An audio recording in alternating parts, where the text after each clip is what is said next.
Peggy 12.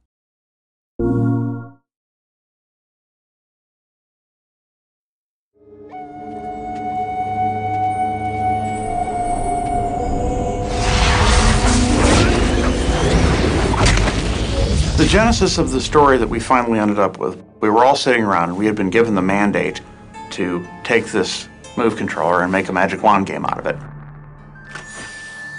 We wanted opening that move box to be that moment of discovery, like, what is this? This is something I've never seen before. It feels powerful. And it really formed the foundation of the story. It was going to be about learning how to do all this new stuff you'd never done before. And we wanted the story of the game to be the same way, a journey of discovery, a hero's journey.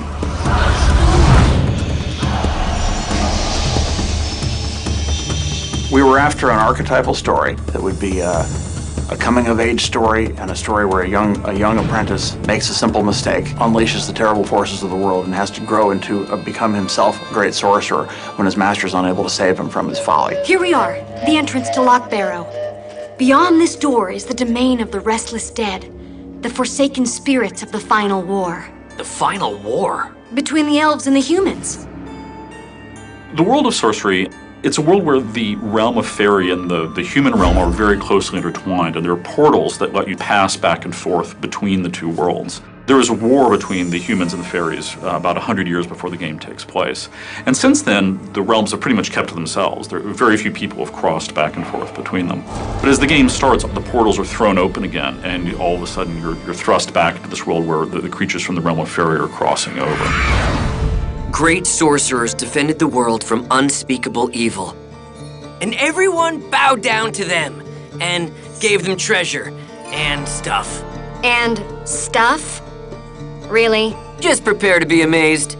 You have no idea what you're doing. A lot of the emphasis in the story in Sorcery is more about the relationship between the characters. For most of the game, there is Finn, our protagonist, and Erline, the magical cat who accompanies them. When the game starts off, Finn and Erline don't really get along very well. She's kind of obnoxious, he's kind of like full of himself. I shouldn't have said anything. Loch Barrow is far too dangerous. You might get hurt, and then I would never forgive myself. Right then, Loch Barrow. Well, this should be entertaining. If you think of your mage that stands in the back and uses his wand and knowledge just to control the world, that isn't Finn. Finn drives forward. He thirsts for knowledge, but he thirsts for adventure more than anything.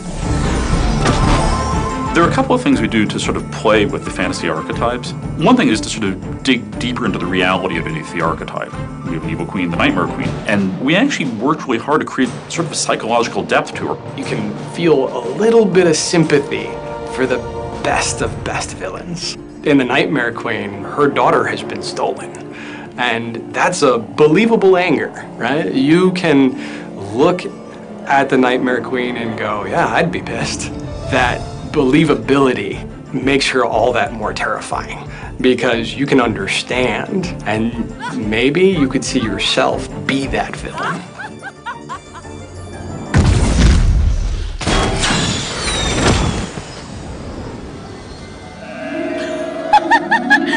Busted! Erline was a character that was really important to our story. We face a lot of challenges with Erline because we have to have this integral character of our game be a cat. Just like with Finn, Erline goes through ups and downs throughout the story, and we had to be able to create this furball to be able to display emotion along with our character because she is such an important part. We needed a character that needed Finn. The darkness of her character, that slight tone of being unsure, really helps us tie her to Finn because he's so brave and bold. She needs his support to go through the next door. A big part of the story of Sorcery is the way these two characters respond to what's going on around them and sort of change over the course of the game. By the end of the game, they're really, really on the same team, they're working together, and the story of how they come together and how they learn about each other is a big part of the story of Sorcery. There's a coming-of-age story both for Finn and for Erline at the same time. Both of you go from being these silly teenage kids at the beginning to realizing the mantle that destiny has forced upon you.